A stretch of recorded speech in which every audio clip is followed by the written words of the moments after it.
आज काय निवेदन काय दिलेले?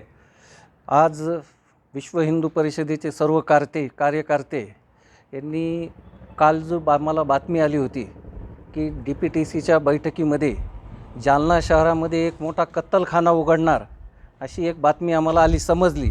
समाजामार्फत सगळ्यांनी आम्हाला याबाबत विचारणा केली, तर त्याचा विरोध म्हणून आज आम्ही माननीय जिल्हाधिकाऱ्यांना ह्याच्या विरोधात निवेदन देण्याकरता सगळे कार्यकर्ते जमलो होतो।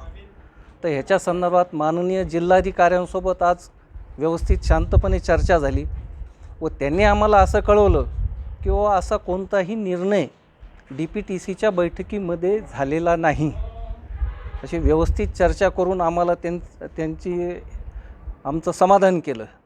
आणि दुसरा जो विषय आहे, या जालना शहरामध्ये आणि जालना जिल्ह्यामध्ये मोठ्या प्रमाणात गोवंशाची कत्तल होत आहे आणि आमचे बजरंग दलचे कार्यकर्ते ह्या जीवावर खेळून ह्या सर्व गायीची गोवंशाची आम्ही रक्षण करतो आणि पोलीस स्टेशनला ह्याच्या संदर्भात कारवाया करतो, पण त्यावेळी पण कडक कारवाई पोलीस प्रशासनाकडून होत नाही।